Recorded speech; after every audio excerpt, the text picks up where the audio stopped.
के अंतिम प्रतियोगी हैं प्रताप सिंह, इनका भी सेकंड मॉक है आज। प्रताप सिंह जी वीडियो ऑन करो। हेलो हेलो हेलो, मोबाइल को आड़ा कर दो ऐसे।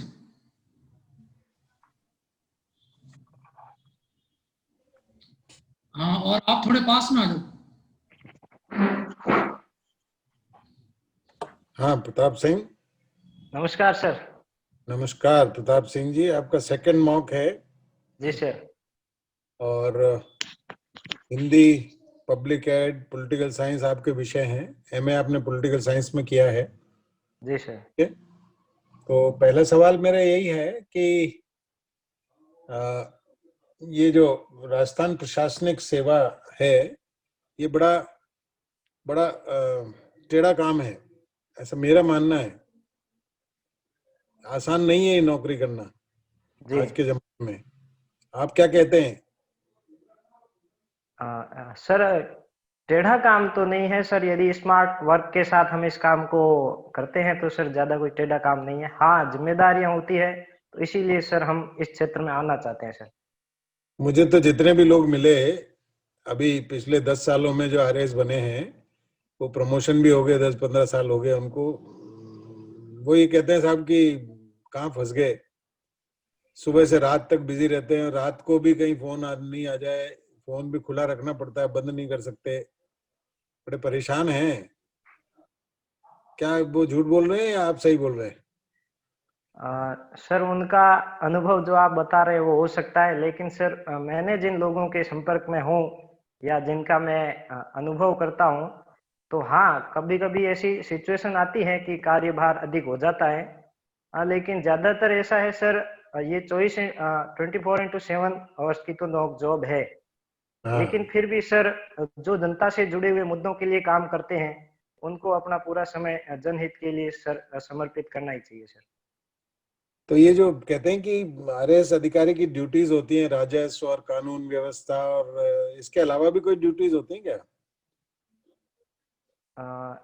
सर राजस्व और कानून व्यवस्था के अलावा सर उनको जो निर्वाचन से संबंधित काम वो करने होते हैं, और जनता से जुड़ी हुई जो भी योजनाएं हैं उनका वास्तविक इम्प्लीमेंट प्रशासन के द्वारा ही किया जाता है सर। और भी कोई काम होते हैं क्या जो कहीं ध्यान में नहीं आते, लिखित में नहीं है कोई आदेश, फिर भी उनको कई ऐसे काम करने पड़ते हैं जो जिनका कहीं जिक्र नहीं है, जो उनके अधिकार उसमें उनके कर्तव्यों में कहीं लिखे हुए नहीं गए, लेकिन फिर भी उनको करने पड़ते हैं? ऐसे कोई काम ध्यान आते हैं आपको? सर जो उनके लिए निर्धारित कर्तव्य है उनको तो सर करना ही होता है, उनके अलावा सर कोई काम है वो सर मुझे ध्यान नहीं सर। अच्छा, तो बहुत ही बड़ी चुनौतियां हैं, ऐसा कहते हैं आरएएस अफसर बनना बहुत चुनौतीपूर्ण पद है ये। और क्या क्या चुनौतियां आपको, आप आरएएस बन जाएंगे तो क्या क्या चुनौतियां आप फेस करेंगे? आपको ऐसा लगता है कुछ चुनौतियां आएंगी? हाँ सर, चुनौतियां तो है सर इसमें। जैसे एक चुनौती तो आपने बताई समय प्रबंधन की, समय की। यदि समय प्रबंधन उचित होता है तो सर उस चुनौती से आसानी से हम निपट सकते हैं। दूसरी सर चुनौती है यहाँ पर उन सभी नीतियों का इम्प्लीमेंट करना जो जनता ने उन जनप्रतिनिधियों को बनाकर उनको सौंपी है, उनका इम्प्लीमेंट करना एक प्रशासन का ही काम है। उस चुनौती को मुझे बताएं कि उनके ऊपर बहुत सारे अधिकारी होते हैं, एक एडिशनल कलेक्टर होता है, एक कलेक्टर होता है, फिर संभागीय आयुक्त होता है, फिर उसके बाद उनके अलग अलग विभागों के जो सेक्रेटरी और डिप्टी सेक्रेटरी और जॉइंट सेक्रेटरी और फिर चीफ सेक्रेटरी, इतने सारे पद होते हैं। ठीक है, तो उनको अपने इमीडिएट जो बॉस होता है उनका कलेक्टर, उसने जो आदेश दिया है और अचानक कोई फोन आ गया ऊपर से जयपुर से किसी कैबिनेट सेक्रेटरी का, तो वो आरएएस अफसर क्या करेगा उस वक्त? किसकी सलाह को मानेगा? क्या एक्शन लेगा वो? सर ऐसी स्थिति में हमें पद सोपान की जो श्रृंखला है उसका पालन करना होता है। यदि ऊपर से जब सचिव या मुख्य सचिव का ऐसा कॉल आता है तो वो एक पद सोपान की श्रृंखला के थ्रू होकर आना उचित रहता है सर। क्यों, अगर वो चीफ सेक्रेटरी की बात नहीं मानेगा या कैबिनेट सेक्रेटरी की बात नहीं मानेगा तो फिर? सर ऐसी अगर सिचुएशन आती है, सर आदेश देने की एक जो श्रृंखला है, उस श्रृंखला को तोड़कर कोई आदेश नहीं आता है सर। और दूसरी, यदि ऐसी कोई इमरजेंसी सिचुएशन आ जाती है तो ऐसी स्थिति में जो अपना हमारे जो उच्च अधिकारी होंगे उनको उसकी सूचना जरूर देनी चाहिए सर। अच्छा, चलिए ठीक है। अब जो इतिहास की बात करते हैं आपसे, सेकंड मौका है आपका। आप मुझे बताएंगे कि बिहार का सिल्क टाउन किस शहर को कहा जाता है? बिहार का सिल्क टाउन, रेशम नगर। Sorry sir. चलिए कोई बात नहीं। अपने जो जिला प्रमुख बनते हैं उनको कौन निर्वाचित करता है? सर जिला परिषद के सदस्य जिला प्रमुख को निर्वाचित करते हैं। अच्छा, उनके कोई जिला परिषद में कोई पदेन सदस्य भी होते हैं क्या? Ex officio members? सर जिला परिषद की सर जो बैठक होती है उसमें तो सर जो उस क्षेत्र के विधानसभा सदस्य और लोकसभा सदस्य और उस क्षेत्र की पंचायत समिति के जो प्रधान होते हैं वो सम्मिलित होते हैं सर। बहुत बढ़िया। अपने यहाँ पर 25 लोकसभा की सीटें हैं राजस्थान में। इनमें से अनुसूचित जाति और जनजाति के लिए कितनी आरक्षित है अलग अलग? सॉरी सर, अलग अलग ध्यान नहीं है सर। टोटल कितनी है आरक्षित? वो सर रिजर्वेशन का ध्यान नहीं है सर कितनी है। चलिए कोई बात नहीं। आपने पॉलिटिकल साइंस में एमए किया है। एक शब्द होता है स्टेट्समैन, इसका क्या अर्थ होता है? Sorry sir. स्टेट्समैन। ध्यान नहीं है सर। ध्यान नहीं है।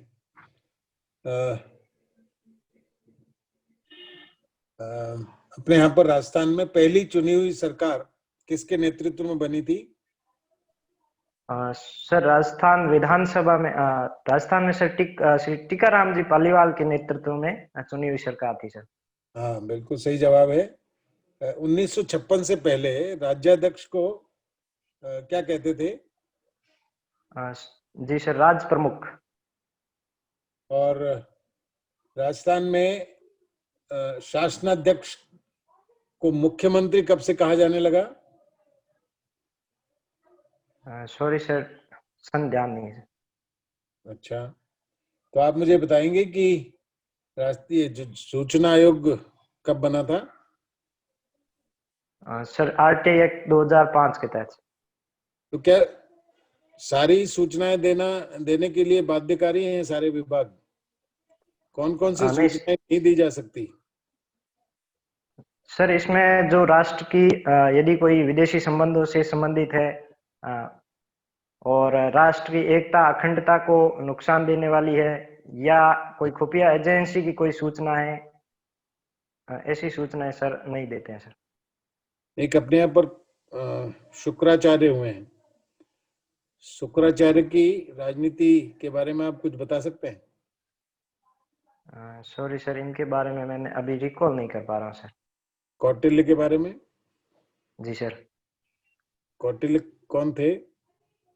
सर कौटिल्य लगभग चौथी शताब्दी ईसा पूर्व में थे, जिन्होंने जो अपने चंद्रगुप्त मौर्य हैं इनके प्रधानमंत्री थे और नंद वंश के द्वारा किए गए अपमान के कारण इन्होंने उनको उस वंश को समाप्त करने की प्रतिज्ञा ली थी, जिसके बाद उन्होंने चंद्रगुप्त मौर्य के साथ मिलकर जो वहां पर मौर्य वंश की स्थापना। चंद्रगुप्त मौर्य को कहाँ से ढूंढ के लाए? वो कहाँ मिले उससे?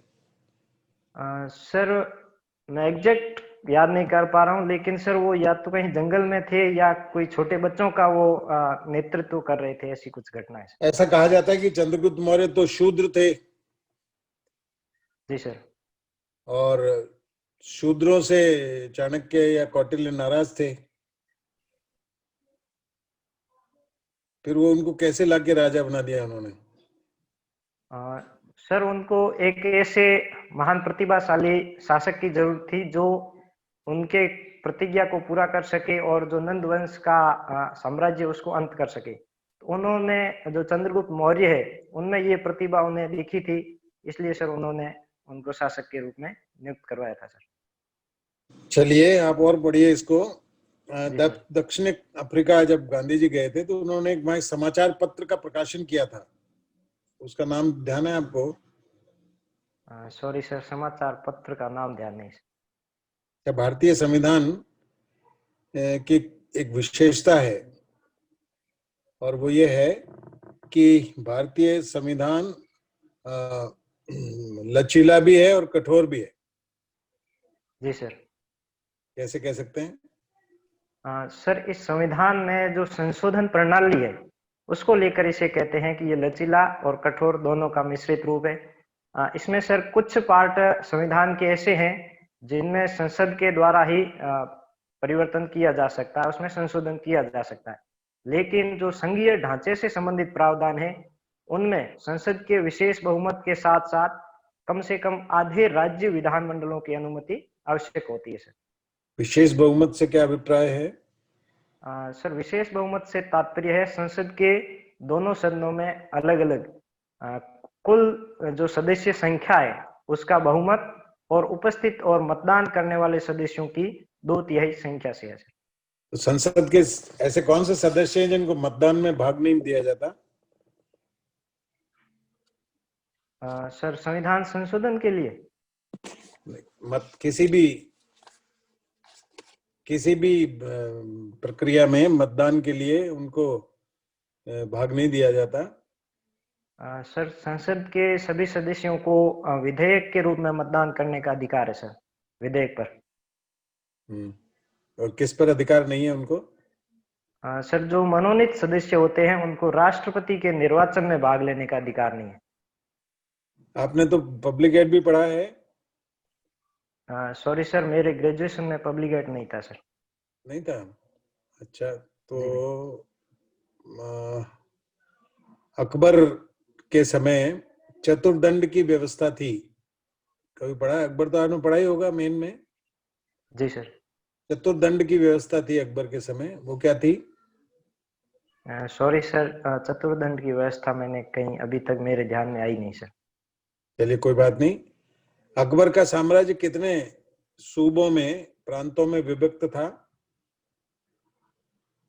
Sorry sir. चलिए आखिरी सवाल।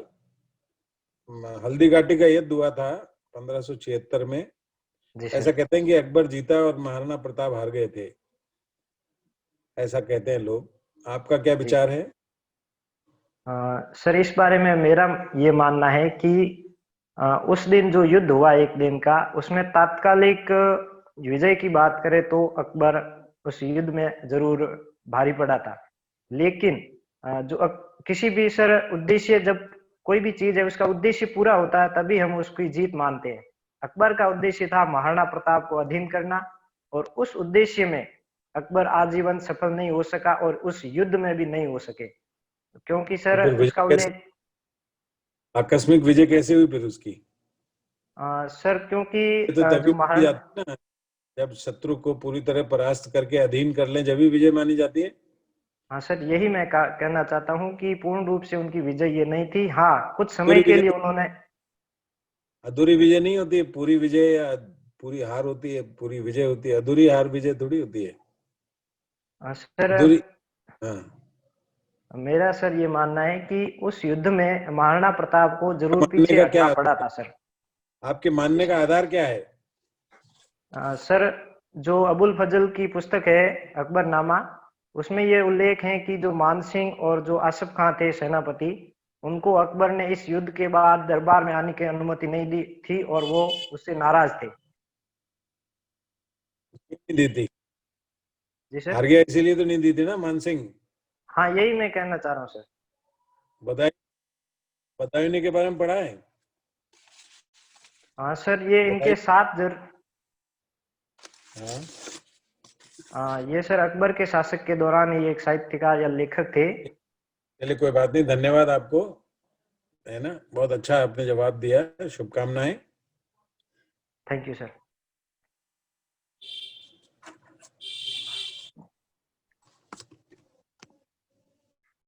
राजेश जी। जी सर। हाँ जी, प्रताप जी सुन पा रहे हैं? जी सर।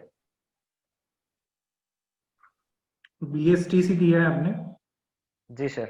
DSTC का फुल फॉर्म बताइए मुझे। Sir basic school teaching certificate. अच्छा, जोधपुर से हैं तो जोधपुर का राजस्थान की अर्थव्यवस्था में क्या योगदान है? सर वर्तमान परिदृश्य में जोधपुर में जो सौर ऊर्जा प्लांट स्थापित हो रहे हैं, जो राजस्थान का बड़ला जो सोलर पार्क है वो सबसे बड़ा सोलर पार्क है, ऊर्जा के क्षेत्र में योगदान है। और सर जब हम उद्योगों की बात करते हैं तो जोधपुर का सीमेंट उद्योग, लाइमस्टोन के कारण जो सीमेंट उद्योग विकसित हो रहा है उसका राजस्थान की अर्थव्यवस्था में योगदान है। और कृषि क्षेत्र में सर यहाँ से उत्पादित होने वाले जीरा, इसबगोल और अनार की फसलें ये प्रमुखता से यहाँ उत्पादित होती हैं। इसके साथ सर हरी प्याज, हरी मिर्च और प्याज का भी योगदान है। हरी मिर्च या लाल मिर्च? सर दोनों मिर्च। अच्छा, दक्षिण भारत में एक और स्थान है जो लाल मिर्च के लिए प्रसिद्ध है, नाम बता पाएंगे उसका? Sorry sir. अच्छा, आपने पर्यटन उद्योग का बिल्कुल जिक्र नहीं किया इसमें अर्थव्यवस्था में योगदान का। माफी चाहता हूँ सर, पर्यटन उद्योग का भी जोधपुर का प्रमुख योगदान है सर इसमें। अच्छा, इकोनॉमिक्स भी आपने पढ़ा है? जी सर। ये बताइए, एडीबी, एडीबी क्या है? सर ये एशियन डेवलपमेंट बैंक, जिसका मुख्यालय फिलीपींस की राजधानी मनीला में है। और सर इसके द्वारा जो विकासशील देश है उनको उनके जो बुनियादी ढांचागत विकास की सुविधाएं डेवलप करने के लिए ऋण की सुविधा प्रदान की जाती है सर। अच्छा, ऐसा कोई भी देश जो आतंकवाद को पोषण देता हो उसकी भी सहायता करता है क्या? सर यदि वो FATF की ब्लैक लिस्ट में है तो एडीबी सहायता नहीं करता है सर। अच्छा, मैंने न्यूज में पढ़ा है कि आज पाकिस्तान को ऋण दे रहा है एडीबी। सर अभी उसको ब्लैक लिस्ट में नहीं डाला सर। अच्छा, तो कौन सी लिस्ट में है अभी पाकिस्तान? सर ग्रे लिस्ट में है सर। अच्छा, ग्रे लिस्ट और ब्लैक लिस्ट में अंतर पता है आपको? हाँ जी सर। बताइए। सर FATF की जो ग्रे लिस्ट होती है उसमें किसी देश पर ये ब्लेम होता है कि वो आतंकवादियों को पोषण देने, मतलब वित्त पोषण और जो मनी लॉन्ड्रिंग है उनको उस देश में एक सुरक्षित वातावरण मिलता है, यानी उस देश की सरकार द्वारा उन पे कार्रवाई कम की जाती है। लेकिन जब उसको ब्लैक लिस्ट में डाला जाता है तो इसका तात्पर्य ये होता है कि उस देश के जो शासक है उनके द्वारा उनका सपोर्ट किया जा रहा है इन कार्यों के लिए, यानी ब्लैक लिस्ट में सपोर्ट होता है, वहीं जो ग्रे लिस्ट है उसमें सपोर्ट तो नहीं होता लेकिन उन पे एक्शन भी नहीं होता। अच्छा, चलिए ये बताइए, अभी राजस्थान में एक महामारी विधेयक में संशोधन किया गया है, क्या संशोधन हुआ है? सर इसमें जो अभी कोरोना महामारी है उसको लेकर हुआ है, जिसमें ये है कि सर जो प्रशासनिक अधिकारी है वो किसी क्षेत्र में जो मास्क है या ऐसी जो पालना नहीं होती है उन पे जुर्माना लगा सकते हैं या किसी क्षेत्र में लॉकडाउन भी लगा सकते हैं सर। अच्छा, एक और न्यूज पढ़ी है, उसमें एक यात्री बस में करंट आ गया, और पहले तो ये बताइए कहाँ की घटना है ये? सर ये परसों की घटना है, स्थान में अच्छी तरह रिकॉल नहीं कर पा रहा हूँ, जिसमें जो बस को पीछे बैक लेने के दौरान जो हाई टेंशन लाइन है उससे छू गई थी, उसके कारण पूरे में आग लग गई थी सर। अच्छा, इस घटना की जांच के लिए ये सामने आया है न्यूज़पेपर में कि जांच के नाम पर जो जिम्मेदार अधिकारी थे, इंजीनियर लोग थे, उनको बचाने का प्रयास हो रहा है, क्या कहना है आपका इस बारे में? सर इसमें उनका जो बिजली विभाग का जो कोई अधिकारी थे उनकी यह स्टेटमेंट था कि जो 17 फीट तारों की ऊंचाई निर्धारित है वो हमने सही रखी थी, लेकिन उसके बाद जो यहाँ पर जो होटल कंस्ट्रक्शन का काम चल रहा था उनके द्वारा वहां मिट्टी डालने के कारण वो हाइट कम हो गई। इस रूप में उन्होंने उनका बचाव किया सर। अच्छा, तो बचाव करना सही है या दंडित किया जाना चाहिए जिम्मेदार अधिकारियों को? सर इसमें जांच की जानी चाहिए। यदि वास्तव में जब ये लाइन निर्मित हुई थी उस समय यदि हाइट उनकी 17 फुट से कम थी तो बिल्कुल उनको दंडित किया जाना चाहिए। लेकिन सर यदि उस होटल के कारण ऐसी सिचुएशन आ गई कि हाइट कम हो गई तो सर वो होटल मालिक जिम्मेदार है, उस पर एक्शन होना चाहिए। अच्छा, अभी अमित शाह जी और जो सीएम है यूपी के, वो हैदराबाद गए थे, जी सर। क्या कारण है? सर वहाँ पे जो नगर निकाय के चुनाव है उसके प्रचार के लिए गए थे सर। अच्छा, नगर निकाय के चुनाव में इतने बड़े प्रचारकों को भेजना कहाँ तक, क्या इतना क्या जरूरी था भेजना? सर वो पार्टी की रणनीति है, उनको वहाँ कितना महत्व लगता है उस क्षेत्र में वो उन पे डिपेंड होता है सर। अच्छा, तो उन्होंने क्या कहा फिर वहां पे जाके, दोनों स्टार प्रचारकों ने? सॉरी सर उनके स्टेटमेंट तो मुझे याद नहीं है, लेकिन उन्होंने एक जो योगी आदित्यनाथ है उनका स्टेटमेंट ये था कि आप हिंदुस्तान में रह रहे हैं तो हिंदुस्तान बोलने में आपको आपत्ति क्यों है। अच्छा, उन्होंने ये नहीं कहा कि जो नगर है हैदराबाद उसका नाम भाग्यनगर किया जाएगा? सॉरी सर मैंने पढ़ा नहीं सर। अच्छा, और अमित शाह जी ने कहा है कि निजाम संस्कृति को खत्म करेंगे। ये निजाम संस्कृति क्या है? सॉरी सर मुझे इस बारे में पूरा ध्यान नहीं है सर। अच्छा, हिस्ट्री नहीं पढ़ा मतलब आपने? हिस्ट्री पढ़ा है सर लेकिन अभी मैं इसको चीज को रिकॉल नहीं कर पा रहा हूँ। अच्छा, भारत के एकीकरण के समय हैदराबाद का कुछ रोल था क्या? जी सर। क्या उसमें क्या घटना हुई थी?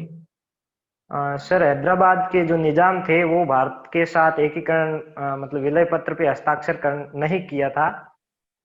उन्होंने मना कर दिया था क्योंकि हम वो उस समय हैदराबाद भारत की सबसे बड़ी रियासत थी और वो अपना स्वतंत्र अस्तित्व बनाए रखना चाहते थे। और उसके बाद जो हमारे पूर्व प्रधानमंत्री सरदार वल्लभ भाई पटेल के प्रयासों से 1948 में जाकर हैदराबाद का एकीकरण हो पाया था सर। ठीक है, ये बताइए हैदराबाद का भारत की अर्थव्यवस्था में क्या रोल हो सकता है?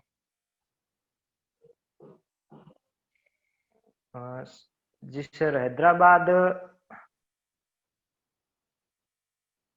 सर एक विकसित शहर है और वो प्राचीन काल से ही एक समृद्ध शहर रहा है। अच्छा, जिसके कारण आईटी आईटी क्षेत्र का कुछ है क्या वहां पर? सर हैदराबाद में सर फार्मा इंडस्ट्री हैदराबाद की सर सबसे बड़ी फेमस है। और जितने भी जो सर ज्यादातर मेडिसिन निर्माण और वैक्सीन निर्माण का काम वहाँ सर बहुतायत में होता है सर। अच्छा, हमारे पीएम अभी हैदराबाद के साथ दो और जगह गए थे, जी सर। वैक्सीन निर्माण केंद्रों का उन्होंने दौरा किया था, बता सकते हैं तीनों के नाम? सर एक अहमदाबाद, हैदराबाद और पुणे, तीन नहीं, ये जगहों तो पर आपने उन्होंने। जगहों के नाम बताए, जो जी इंस्टीट्यूट थे उन वहां पर जहाँ पर वो निरीक्षण के लिए गए थे उनका नाम बता पाएंगे? जी सर सीरम इंस्टीट्यूट पुणे और भारत बायोटेक हैदराबाद और जायडस कैडिला अहमदाबाद, इन तीनों का जो मैन्युफैक्चरिंग प्लांट है और ऑफिस वहीं पर है। अच्छा, ये तीनों कौन कौन सा वैक्सीन तैयार कर रहे हैं, उनका भी नाम जिस बता दीजिए थोड़ा।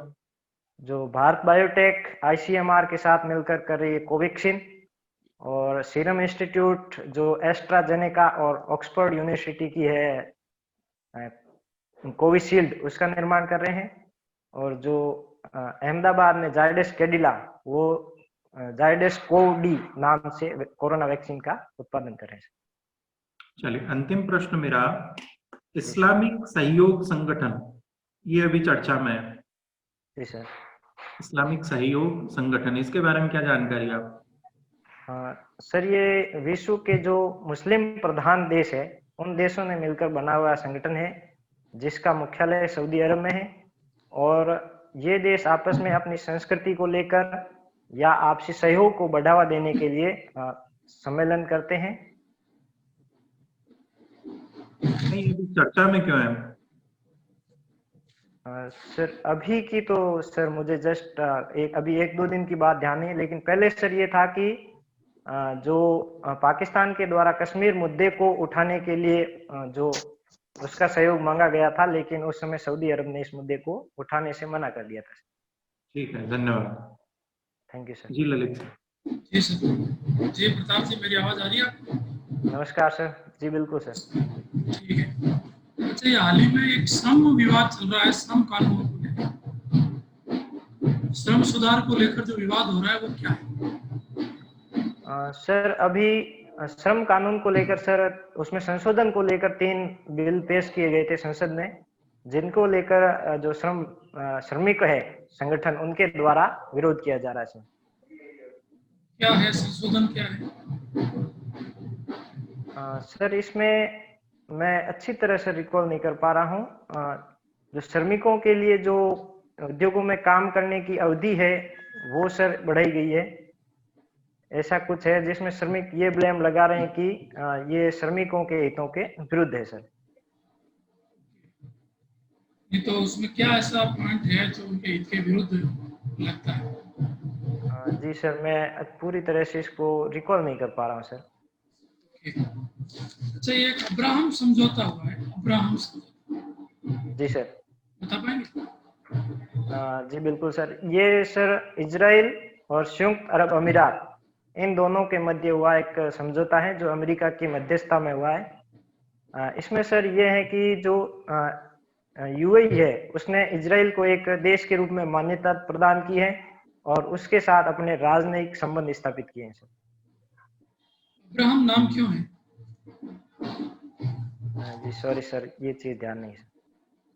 तो क्या इस समझौते के द्वारा यूएई के राजतंत्र को सुरक्षा दी जा रही है? सर इसका तो सर एक तो सर इस समझौते का मायने ये रखता है कि ये जो पर्शियन गल्फ के देश हैं, उन्होंने एक रूप से फिलिस्तीन की बजाय इजराइल को महत्व देकर उसको मान्यता दी है, जिसके कारण सर फिलिस्तीन है जो इजराइल का नहीं पूछ रहा हूँ मैं, तो ये पूछ रहा हूँ कि क्या ये समझौता करने से यूएई के राजतंत्र को सुरक्षा मिलेगी? सॉरी सर, ध्यान नहीं है। अच्छा, ये प्रबंधन और प्रशासन में क्या अंतर है? सर प्रबंधन से तात्पर्य है जो किसी भी संगठन में पूरी जो पोस्ट कॉर्प गतिविधियों के साथ साथ अन्य कार्यों को संपादित किया जाता है, वहीं प्रशासन में पोस्ट कॉर्प गतिविधियों को संपादित किया जाता है सर। पोस्ट कॉर्प प्रशासन में है या प्रबंधन में? सर वैसे तो सर ये दोनों में ही सर देखा जाता है। तो अंतर कहाँ हुआ? मैं तो आपसे अंतर पूछ रहा हूँ। सॉरी सर, मुझे एग्जैक्ट कोई अंतर इस बारे में सर ध्यान नहीं है सर। अर्थ बता सकते हो प्रशासन का क्या अर्थ? सर प्रशासन का तात्पर्य है किसी भी संस्था में कार्य करने से संबंधित जो गतिविधियां हैं, उन गतिविधियों का संचालन करना और जो अधीनस्थ कार्मिक है उनका निर्देशन करने के साथ साथ उनको अभिप्रेरणा आदि प्रदान करना सर। जी सर। मैनेजमेंट, प्रबंधन का क्या अर्थ? सर मैं एग्जैक्ट इसमें कोई सर मैं बता नहीं पाऊंगा, क्योंकि अभी मैंने इस बारे में पढ़ा नहीं है सर। एक और कंसेप्ट आता है शक्ति और सत्ता का। जी सर। शक्ति और सत्ता जी क्या होती है, अंतर बता पाएंगे? जी सर, शक्ति का तात्पर्य है ऐसा बल जिसके द्वारा कोई भी व्यक्ति कुछ लोगों को अपना आदेश मानने के लिए बाध्य करता है या उनसे उनका अपना आदेश मनवाता है। वहीं सत्ता में सर शक्ति के साथ वैधता होती है तो वो सत्ता बन जाती है, और सत्ता से तात्पर्य है ऐसी कोई भी आदेश या निर्देश जिसके कारण लोग उसको सही मानकर स्वेच्छा से उनका पालन करते हैं सर। शक्ति और सत्ता से संबंधित सबसे महत्वपूर्ण सिद्धांत किसने दिया? सर सत्ता से संबंधित तो सर मैक्स वेबर का है। शक्ति से संबंधित? सॉरी सर, शक्ति का ध्यान नहीं सर। तो ये बताएं कि हल्दी घाटी का युद्ध कब हुआ था? सर 18 जून 1576 को सर। कहीं कहीं 21 जून मिलता है। हाँ सर, ये दो अलग अलग डेट मिलती है सर। बाकी जो राजस्थान की जो बुक चलती है, पहले राजस्थान अध्ययन की, जो 9th से 12th तक, उसमें सर 18 जून दिया हुआ था सर। तो इसको थर्मोपल्ली का युद्ध क्यों कहते हैं? सर ये जो कर्नल जेम्स टोड है, उन्होंने सर इसको कहा है। सर इसका मुझे एग्जैक्ट ध्यान नहीं है, मैं अनुमान लगा सकता हूँ सर। लगाई। सर ये यूरोपियन कंट्री में कोई एक थर्मोपली स्थान है जहाँ ऐसा युद्ध हुआ होगा, जिसके कारण उन्होंने इसका नाम दिया है। जेम्स टॉड कहाँ से आए थे? ये सर वहीं से आए थे, इंग्लैंड से। इनके बारे में कुछ बता सकते हैं? जी सर, ये जो अपने राजपूताना क्षेत्र है, मुख्यतः वेस्ट राजस्थान में, यहाँ पर उनको एक अधिकारी के रूप में कार्य दिया था। क्या पद था इनका? सर मुझे एग्जैक्ट ध्यान नहीं है सर। सर पद का ध्यान नहीं है सर। अच्छा, ये टेराकोटा कला क्या होती है? सर इसमें जो मिट्टी है उसको आग में पकाकर जब कोई भी खिलौने या बर्तन बनाए जाते हैं तो उस कला को टेराकोटा कहा जाता है। यह मुख्यतः जो राजसमंद का मोलेला स्थान है वहां पर सर प्रसिद्ध है। ओके। अच्छा, ये चित्र की समाधि कहाँ स्थित है?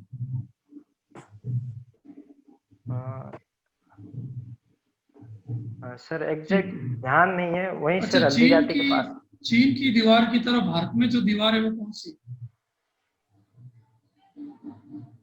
सॉरी सर, इतनी बड़ी दीवार भारत में तो सर नहीं है सर। उससे छोटी? हाँ सर, एक तो कुंभलगढ़ की दीवार है सर। वही है। अच्छा, उसकी लंबाई बता सकते हो? सर लगभग 36 किलोमीटर है। राइट। चौड़ाई? सॉरी सर, चौड़ाई ध्यान नहीं है।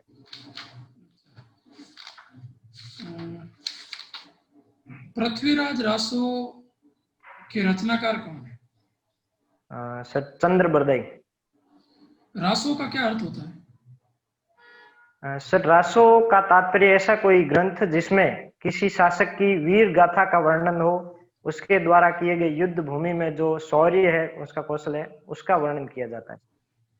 वो तो प्रशस्ति होता है। रासो का अर्थ कुछ और होता है। सॉरी सर, मुझे यही ध्यान था सर। रासो का अर्थ युद्ध होता है, युद्ध। अच्छा, ये बड़ी ठनी के बारे में बताएं। सर बनी ठनी का संबंध जो लिया जाता है वो राधा से लिया जाता है, जो कि यहाँ किशनगढ़ के जो शासक थे नागरीदास और सावंत सिंह उर्फ नागरीदास, उनकी प्रेयसी थी सर। किसने बनाया था चित्र इनका? सर ये बनाया था मोर ध्वज निहाल चंद ने। अच्छा, इसका एक उपनाम भी है बड़ी ठनी का। सॉरी सर, उपनाम ध्यान नहीं। अच्छा, मारवाड़ और शेखावटी का संगम कहाँ माना जाता है?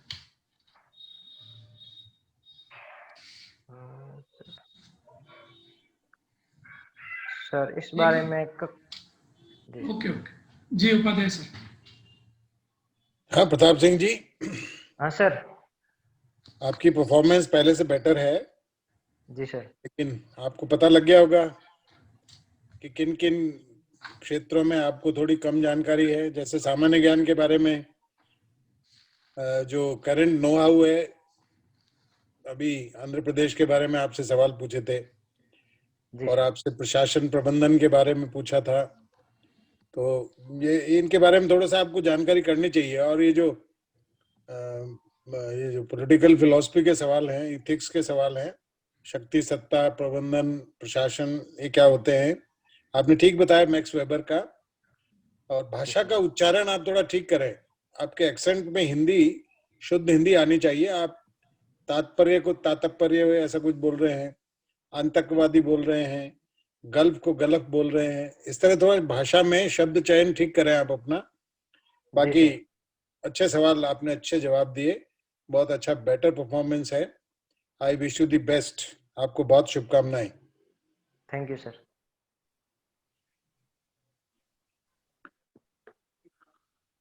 जी बिल्कुल, सर ने जो कहा है वो तो है ही, उसके साथ साथ आपको करंट अफेयर्स की जानकारी होनी चाहिए। काफी उत्तर आपके सही थे, लेकिन जहाँ पर स्पष्टता का अभाव था, एक तो हैदराबाद में उन्होंने क्या स्टेटमेंट दिए थे, क्या उनका नजरिया क्या था राजनीतिक दलों का, ठीक है, वो बताना चाहिए था। इसके अलावा वहाँ के जो अभी सीएम कौन है वो भी आपको जानकारी होनी चाहिए। हैदराबाद जो है आईटी हब के रूप में भी विकसित हो सकता है, ये आपको जानकारी नहीं है इसकी। जोधपुर राजस्थान की अर्थव्यवस्था में क्या महत्व रखता है, तो आप पर्यटन उद्योग को भूल गए, उसमें पर्यटन क्षेत्र भी शामिल होता है। बिल्कुल सर। इसके अलावा महामारी विधेयक का आपको आंसर अच्छा था, और ये जो घटना थी करंट वाली बस में, उसका भी उत्तर ठीक था आपका।